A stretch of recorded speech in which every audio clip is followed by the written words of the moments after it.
Dear students and dear friends, स्वागत है अपने चैनल पॉलिटिकल साइंस एसबीए में। आइए आज हम सॉल्व करते हैं बीए सेकंड सेमेस्टर एजुकेशन का फर्स्ट पेपर ईडीयू 104 शिक्षा शास्त्र का प्रथम प्रश्न पत्र है ये, और पेपर का नाम है आपका development and challenges of Indian education system. तो ये पेपर आज आपका 4 जुलाई को हुआ, इसी को हम लोग सॉल्व कर रहे हैं और आप अपने आंसर चेक कर लीजिए, मैच कर लीजिए कितने क्वेश्चन आपके सही हो रहे हैं। देखिए कई क्वेश्चन रिपीटेड हो रहे हैं। जिन छात्रों ने पिछले साल के क्वेश्चन पेपर को सॉल्व किया होगा उनका पेपर अच्छा हुआ होगा, क्योंकि मोस्टली 10-12 क्वेश्चन 10 का 10 आ गया है। इसलिए बार बार हम कह रहे हैं कि आप पुराने क्वेश्चन पेपर को अवश्य सॉल्व करके एग्ज़ाम हॉल में जाएँ, ताकि आपका कॉन्फिडेंस लेवल हाई हो और एग्ज़ाम में बेटर मार्क्स आपको प्राप्त हो सकें। तो आइए पहला क्वेश्चन देखते हैं कि राष्ट्रीय माध्यमिक शिक्षा अभियान यानी रमसा राष्ट्रीय माध्यमिक शिक्षा अभियान आरंभ किया गया। रमसा कब आरंभ किया गया? तो इसका आंसर होगा ऑप्शन बी 2009।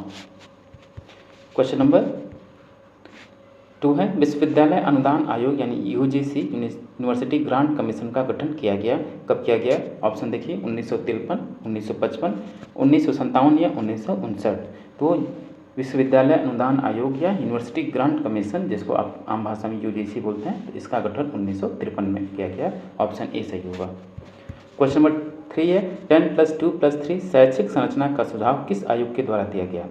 राधाकृष्णन आयोग, मुदालियर आयोग, कोठारी आयोग या उपयुक्त में से कोई नहीं। तो ये 10+2+3 का जो पैटर्न है ये आपका कोठारी आयोग के द्वारा सुझाव दिया गया। ऑप्शन सी सही होगा, कोठारी कमीशन।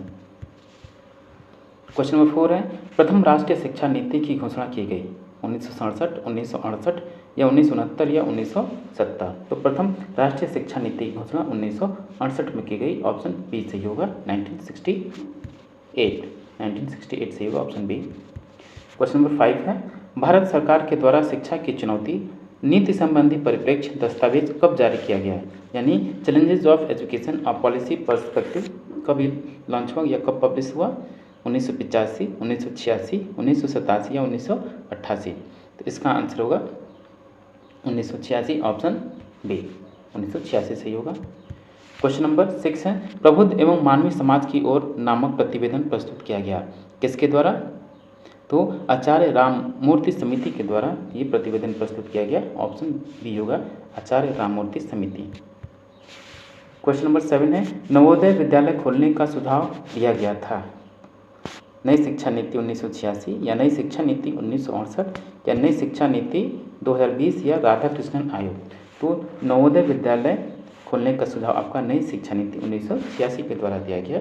राजीव गांधी उस टाइम आपके प्रधानमंत्री थे, उन्हीं की विचारधारा के अंतर्गत नवोदय स्कूल खोलने का कंसेप्ट आया।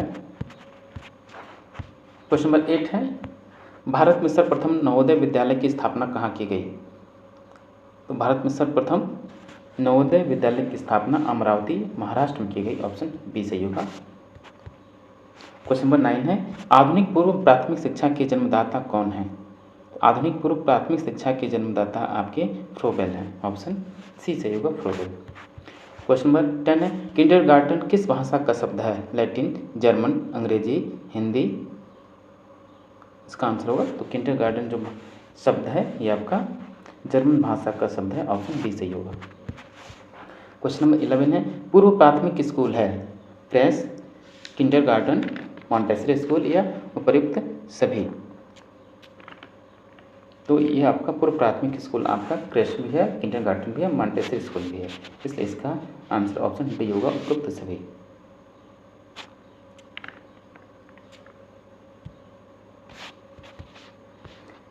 क्वेश्चन नंबर 12 है ऑपरेशन ब्लैक बोर्ड कार्यक्रम है किसके लिए? तो ऑपरेशन ब्लैक बोर्ड जो है आपका प्री प्राइमरी एजुकेशन के लिए है, यानी पूर्व प्राथमिक शिक्षा के लिए है। ऑप्शन ए सही होगा। क्वेश्चन नंबर 13 है निःशुल्क एवं अनिवार्य शिक्षा अधिनियम लागू किया गया। तो निःशुल्क एवं अनिवार्य शिक्षा कब लागू किया गया? 1 अप्रैल 2010 से ही आपका लागू है। Free and compulsory education act 1 अप्रैल 2010 से लागू है। क्वेश्चन नंबर 14 है निःशुल्क और अनिवार्य प्राथमिक शिक्षा को संवैधानिक अधिकार निर्धारित किया गया है किसके द्वारा? अनुच्छेद 21, अनुच्छेद 21A, अनुच्छेद 45 या 42। तो अनुच्छेद 21A के द्वारा free and compulsory primary education आपका बाय कॉन्स्टिट्यूशन राइट है ये, निःशुल्क और अनिवार्य प्राथमिक शिक्षा को संवैधानिक अधिकार अनुच्छेद 21(1) के द्वारा निर्धारित है। क्वेश्चन नंबर 15 है, नई शिक्षा नीति 2020 द्वारा निर्धारित शैक्षिक संरचना क्या है? इससे पहले 10+2+3 था, अब है आपका नई शिक्षा नीति जो है 5+3+4, यानी ऑप्शन बी सही होगा 5+3+3+4। क्वेश्चन नंबर 16 है, नई शिक्षा नीति 2020 के अध्यक्ष कौन हैं? तो नई शिक्षा नीति 2020 यानी NEP 2020 के जो चेयरमैन हैं आपके के कस्तूरी रंगन हैं, डॉक्टर के कस्तूरी रंगन। क्वेश्चन नंबर 17 है, राष्ट्रीय शिक्षा नीति 2020 के अंतर्गत सकल नामांकन अनुपात को 100% लाने का लक्ष्य रखा गया है, यानी किस वर्ष तक जो नामांकन है 100% हो जाना चाहिए, उसका टारगेट क्या है, कब तक है? तो 17 का आंसर होगा आपका ऑप्शन बी 2030 तक सकल नामांकन अनुपात 100% लाने का लक्ष्य रखा गया है, ऑप्शन बी सही होगा 2030। क्वेश्चन नंबर 18 है, वैदिक कालीन शिक्षा का प्रमुख उद्देश्य है? तो वैदिक कालीन शिक्षा का प्रमुख उद्देश्य आपका नैतिक चरित्र का निर्माण करना है, धार्मिक तथा आध्यात्मिक भावना का विकास करना है, संस्कृति का संरक्षण तथा प्रसार करना है, इसलिए इसका आंसर ऑप्शन डी सही होगा उपरोक्त सभी। क्वेश्चन नंबर 19, वैदिक काल में बालक की औपचारिक शिक्षा का आरंभ किस संस्कार द्वारा होता था? विद्यारंभ संस्कार, उपनयन संस्कार, प्रवचन संस्कार या समावर्तन संस्कार? तो उपनयन संस्कार के द्वारा बालक का औपचारिक शिक्षा का आरंभ होता था, ऑप्शन बी सही होगा उपनयन सेरेमनी। क्वेश्चन नंबर 20 है, पबज्जा का शाब्दिक अर्थ क्या है? पबज्जा का शाब्दिक अर्थ क्या है? पबज्जा का शाब्दिक अर्थ आपका बाहर जाना है। क्वेश्चन नंबर 21, वैदिक काल में पाठ्यक्रम कितने भाग में विभक्त था?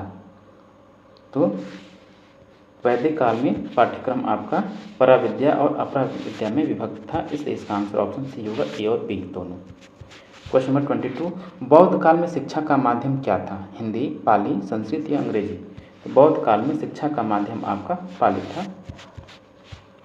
क्वेश्चन नंबर 23 है, बौद्ध काल में शिक्षा के प्रमुख संस्थान थे? गुरुकुल, मठ विहार, मकतब, मदरसा या उपरोक्त सभी? तो बौद्ध काल के दौरान शिक्षा के प्रमुख केंद्र जो थे मठ और विहार थे, ऑप्शन बी सही होगा। क्वेश्चन नंबर 24, मुस्लिम काल में शिक्षा का आरंभ होता था, यानी किस संस्कार के द्वारा मुस्लिम काल में शिक्षा का आरंभ होता था? तो बिस्मिल्लाह खानी रस्म द्वारा इसका शिक्षा का आरंभ होता था, ऑप्शन सी सही होगा, बिस्मिल्लाह खानी रस्म।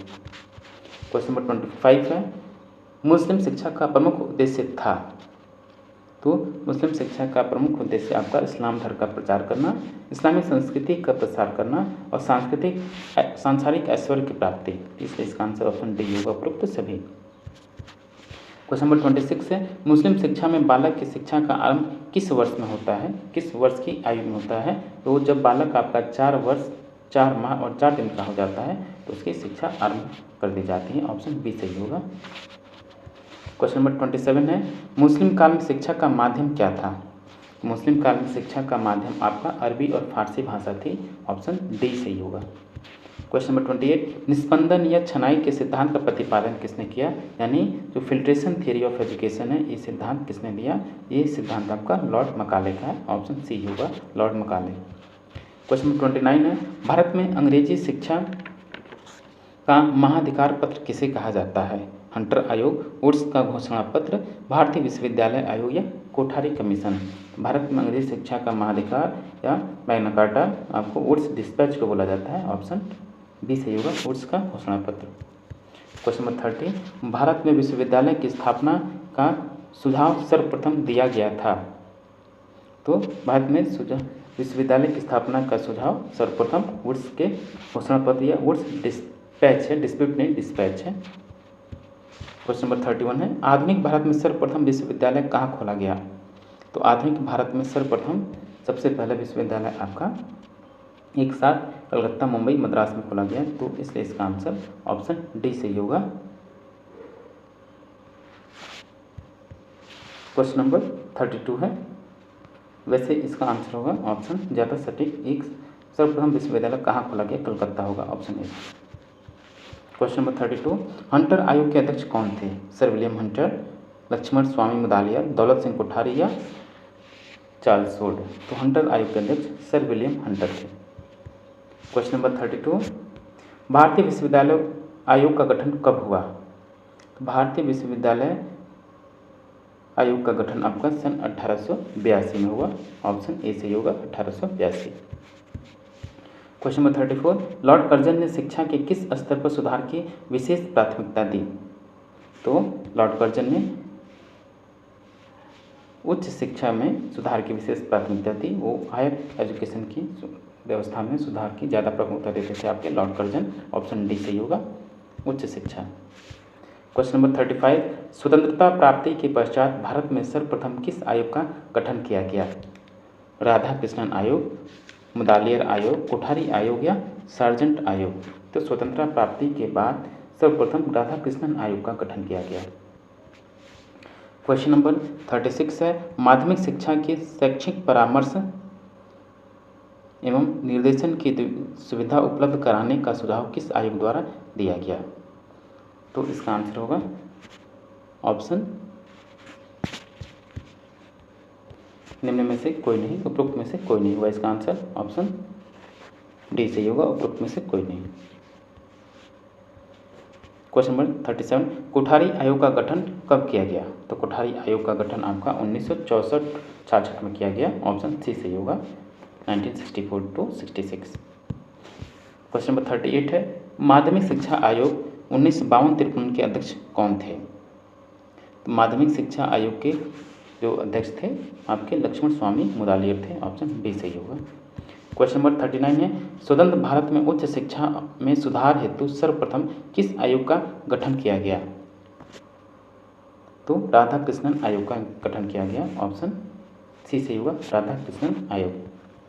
क्वेश्चन नंबर 40 है और लास्ट क्वेश्चन, मुदालियर आयोग 1952-53 का प्रमुख उद्देश्य क्या था? तो मुदालियर आयोग 1952-53 का प्रमुख उद्देश्यों में आपका लोकतांत्रिक नागरिकता का विकास करना था, नेतृत्व के लिए शिक्षा प्रदान करना था, व्यावसायिक कौशल में वृद्धि करना था। इसलिए इसका आंसर ऑप्शन डी उपरोक्त सभी सही होगा। डियर स्टूडेंट्स, ये था आपका एजुकेशन EDU 104 का question paper, BA second semester शिक्षा शास्त्र का प्रथम प्रश्न पेपर EDU 104 का सॉल्यूशन पेपर, जिसको हम सॉल्व किया। आप इसे अपने आंसर चेक कर लीजिए कितने क्वेश्चन आपके सही हो रहे हैं। और एक बार फिर से हम लोग कह रहे हैं कि आप प्रीवियस ईयर क्वेश्चन पेपर अवश्य सॉल्व करके जाएँ, क्योंकि लगभग 16 से 17 क्वेश्चन आपके रिपीट हुए हैं। पुराने क्वेश्चन पेपर हमारे चैनल पर लगातार अपलोड किए जा रहे हैं, उनसे संबंधित प्रीवियस ईयर क्वेश्चन पेपर हो या मॉडल पेपर हो, हर सब्जेक्ट के मॉडल पेपर अवेलेबल हैं, क्वेश्चन पेपर अवेलेबल हैं। आप एग्जाम देने से पहले एक बार जरूर विजिट कर लीजिए। मिलते हैं आपसे नेक्स्ट वीडियो में। हाँ, और चलते चलते फिर से एक बार रिक्वेस्ट है, जिन साथियों ने अब तक चैनल को सब्सक्राइब नहीं किया है, प्लीज़ आप चैनल को सब्सक्राइब कर लीजिए, वीडियो को पूरा देखिए और साथ ही अपने दोस्तों में अधिक से अधिक शेयर कीजिए। Thank you for watching. मिलते हैं आपसे नेक्स्ट वीडियो में।